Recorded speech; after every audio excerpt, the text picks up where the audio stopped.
Merci beaucoup, chers confrères et chères consoeurs et confrères. Merci de vous être mobilisés massivement. Il y a une information de dernière minute qui vient de tomber. Ça concerne le recours que des députés de la coalition Taxawu Sénégal avaient introduit concernant la nouvelle loi sur le Conseil national de régulation des médias CNRM. Le Conseil constitutionnel a délibéré le 7 avril et on peut dire que le législateur a coupé la poire en deux. Le Conseil constitutionnel rejette certaines parties de la loi sur le CNRM et considère que ces mesures sont anticonstitutionnelles. On est en train d'étudier le document, l'information vient de tomber, je vous en parle pour que ce soit intégré et pris en compte. Je vais rapidement vous lire la conclusion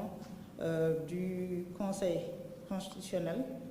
alors, qui décrète, article 1er, les tirés 3 et 4 de l'alinéa 4 de l'article 33 et l'alinéa 2 de l'article 31 de la loi adoptée sous le numéro 07-2026 par l'Assemblée nationale en sa séance du 3 mars 2026, séparables du reste du texte, sont contraires à la Constitution. C'est ce qu'on espérait et le législateur a abondé dans le même sens. Ensuite, sous les réserves d'interprétation énoncées, alors là je suis à l'article 2, sur les réserves d'interprétation énoncées respectivement aux considérations 15, 24 et 26, l'article 41, la deuxième phrase de l'alinéa 3 de l'article 31, le groupe de mots et à la force publique contenu à l'alinéa 2 de l'article 34 et l'article 42 de la loi adoptée sous le numéro 7-2026 par l'Assemblée nationale en sa séance du 3 mars 2026 ne sont pas conformes, ne sont pas contraires à la Constitution. Alors, peut-être qu'on va y revenir un peu plus largement. Mu nekk une information de dernière minute boo xam ne léegi la ñu ko jot xam ngeen bi ñu wotee fële ci Assemblée nationale la loi sur le CNRM bi war a remplacer le CNRA. Ñun dañoo demoon seeti ay député bu coalition Takku Wallu Sénégal ngir ñu déposer un recours et les non inscrits ngir ñu déposer un recours en inconstitutionnalité contre cette loi parce que dañoo jàpp ne li ñuy bëgg nañu régulation ànd nañu ci régulation, ce secteur doit être régulé, mais dafa am des dispositions de cette loi qui sont contraires à la Constitution et à la Déclaration universelle des droits de l'homme. Lu ni mel nag Conseil constitutionnel bi nga xam ne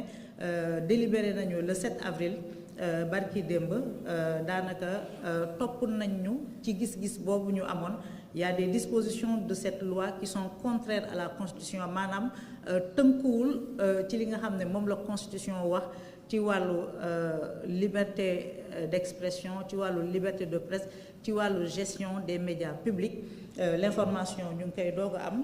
daañu ci dellu si ak yéen ngeen intégré ko rek en attendant. Alors lii waral suñu ndajeem tay bi nag mooy ne démb ministre de la communication Aliou Sall ak équipe am dañoo jàkkaarloo ak taskatu xibaar yi ngir wone li nga xam ne moom mooy anam bi ñu séddalee fonds d'appui à la presse bu 2025. may fàttali rek ne conférence de presse boobu daf ko def gannaaw ba ñu ko mettre la pression pendant 2 semaines ngir mu jibal clé de répartition yi ndax kat loolu c'était un engagement. Ba mu ñëwee en 2024 dafa dem jëli les données de 2022 du fonds d'appui, les données de 2023 du fonds d'appui, extraire ci ay données wane ci lu ko neex ne yéeyaay day jouer transparence. Donc bi ayam jotee mu def li nga xam ne moom mooy répartition bi mu war a am un arrêté ministériel boo xam ne moom moo war a compléter processus bi muy tënkamlu dañ ko fàttalikat ne ko gor ca wax ja da nga ne woon transparence donc transparence pour transparence da nga war a publier l'arrêté de répartition arrêté boobu nag nangu ko publier à la place dafa def une conférence de presse diffusée en diapo li nga xam ne moom mooy les données li tax nag mu bañ a publier arrêté boobu xam na ne ñun bu ñu ko jotee daañu dem ci chambre administrative bu cour suprême porter fa plainte wax cour suprême mu arbitrer comme ni mu arbitrer dinañ ci ñëw tout à l'heure ci problème yu bari yoo xam ne am nañu ko ak ministre bi ci wàllu boobu nag décision bi nga xam ne moom moo génn ci suñuy concertation ñu jël ko mooy ne dinañu porter plainte fële nga xam ne moom mooy OFNAC pour détournement de deniers publics daañu porter plainte OFNAC ak au niveau des tribunaux dinañu porter plainte contre le ministère de la communication pour détournement de deniers publics détournement d'objectifs ak opacité bi nga xam ne moom moo entouré la répartition du FADP pour l'année 2025 bu ñu déposer plainte boobu dafay ñëw fekk ci recours yu bari yi nga xam ne waa CDEPS intenté woon nañu ko auprès de la chambre administrative de la cour suprême premier recours bi ñu njëkk a def ñu am ci ndam dafa yitteel li nga xam ne moom mooy la plateforme de déclaration des médias mu defoon ko décembre 2024 ne woon l'objectif mooy ne moom dafa bëgg a assainir dañoo bëgg a reconnaître les médias et ñoom ñu arrogé wu le droit de dire qui est média ou qui ne l'est pas mu doon publication boo xam ne dafa indi woon ay jafe-jafe yu baree bari ndax dañoo jëloon ay médias yu bari dàq leen ne ce sont des médias non conformes médias yoo xam ne seen juddu moo jiitu ñoom ba ñuy am bac ñoom ñooñu nekk ci ministère ba bokk na ci médias yoo xam ne dañ leen déclaré woon non conforme ba ñuy juddu boobu ñoom amaguñu bac tekkiwuñu bay liggéey wala mosuñu xalaat ci seen àddina ne ñoom dinañ mas a nekk ci nguur fii nga xam ne moom mooy réewu Sénégal donc loolu mu nekk le premier désaveu bi nga xam ne jot na ko désaveu bi ne ministre bi am na ko par rapport aux initiatives malheureuses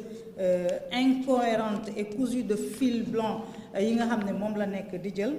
moom la nekk di jël beneen bi ñu ngi koy woowee l'affaire Aïssatou Diop Fall contre l'État du Sénégal gannaaw ba mu publier la plateforme de déclaration des médias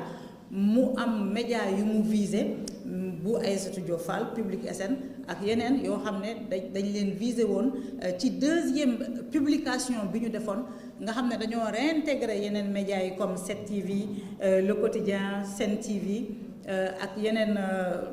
Source A L'As dañoo excluraat d'autres médias ci deuxième publication boobu Aïssatou Diop Fall dem porter l'affaire au niveau de la Cour suprême jox ko dëgg ndax ministère bi dafa newoon bépp média bu ñu déclaré non conforme dañ lay tere li nga xam ne moom mooy diffusion Cour suprême ne ko amloo ci benn droit mu nekkaat un second désaveu. Donc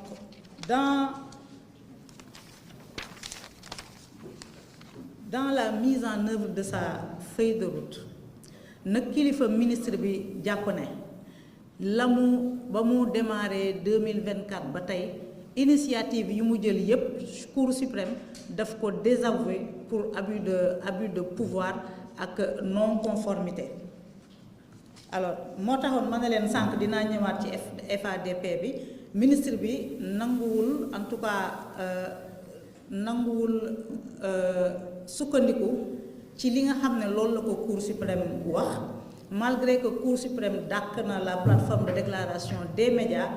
bi ñu waree déposer FADP bi ci plateforme boobu la sukkandikuwaat lu ni mel nag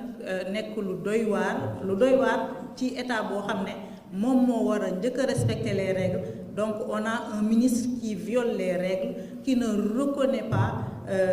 les décisions émises par la Cour suprême. Alors ba tey ci erreur yi nga xam ne mu ngi koy def te mu ngi ci wëy wax naa leen ko sànq pour l'exercice 2025 du FADP alors dafa sukkandiku sur cette loi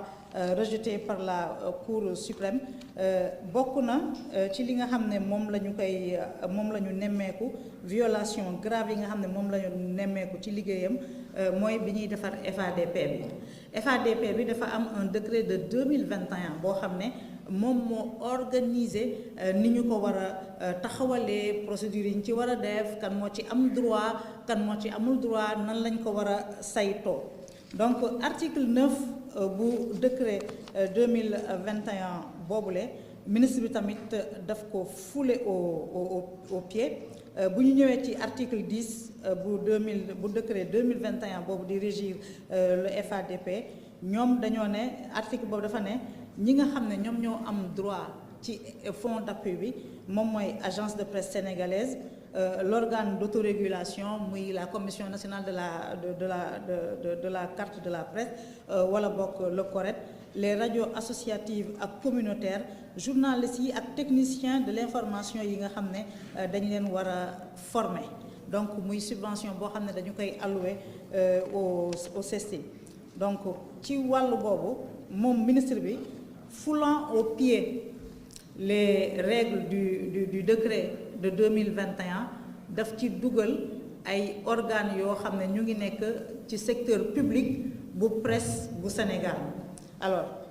agence de presse sénégalaise am na droit bénéficier aussi parce que agence de presse sénégalaise c'est un genre grossiste de l'information la donc rôle boobu ñu ko jox jàpp nañu ne dañ ko ci war a subventionner mu recevoir une subvention de 190 millions donc agence de presse sénégalaise selon l'article 10 du décret de 2021 am na ci droit waaye article 10 boobu waxul ne RTS daf ci war a am droit waxul ne Le Soleil daf ci war a am droit te bépp organe boo xam ne dañ lay financer à travers le budget général de l'État du Sénégal dañ lay financer waruloo ci am droit donc on a été très étonnés même et très surpris ñu gis à la RTS mu jox leen 187 millions de francs CFA nan la koy expliquer RTS dafa amoon problème pour mottali l'enveloppe bi nga xam ne moom la war a jëndee les droits de diffusion des matchs ce qui est incongru ce qui n'existe nulle part dans l'article 10 il n'est mentionné une quelconque subvention à la RTS ñu ñëw ci Soleil bi nga xam ne dafa acquérir agence de distribution de presse ñu ne agence